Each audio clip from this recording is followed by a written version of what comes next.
Hi hello నమస్తే welcome to Telugu post channel. నేను సింధు. జ్ఞానవాపి మసీదు ప్రాంగణంలో తెలుగు శాసనాలు లభ్యమయ్యాయి. ఆర్కియాలజికల్ సర్వే ఆఫ్ డైరెక్టర్ ఏ మునిరత్నం రెడ్డి చెప్పిన ప్రకారం తెలుగుతో పాటు కన్నడ, దేవనాగరి శాసనాలు దొరికాయి. అయితే 3 తెలుగు శాసనాలను అందించారు. ఒక శాసనం 17వ శతాబ్దానికి చెందినదని, అందులో మల్లన్న భట్లు, నారాయణ భట్లు పేర్లు కూడా ఉన్నాయని మునిరత్నం రెడ్డి తెలిపారు.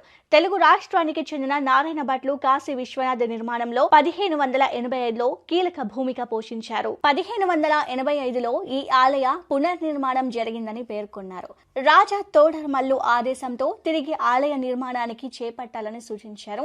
ఇప్పుడు దొరికిన శాసనాలు ఈ విషయాలను స్పష్టం చేస్తుందని మునిరత్నం రెడ్డి తెలిపారు.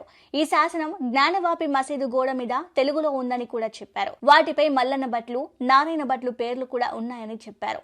రెండో శాసనంలోని గోవి అని రాసి ఉందని, మూడో శాసనంలో మసీదు ప్రధాన ద్వారం ఉత్తర దిశగా ఉన్న గోడలపై లిఖించిన శాసనాలు చెరిగిపోయాయన్నారు. కొన్ని శాసనాలు తెలుగుతో పాటు దేవనాగరి, తెలుగు, కన్నడ భాషల్లో ఉన్నాయని తెలిపారు. అయోధ్యలో ఈ నిపుణులే శాసనాలను గుర్తించారని తెలిపారు. జ్ఞానవాపి మసీదు లోపల మొత్తం 34 శాసనాలు గుర్తించినట్లు ఇప్పటికే ఏఎస్ఐ నివేదిక వెల్లడించింది.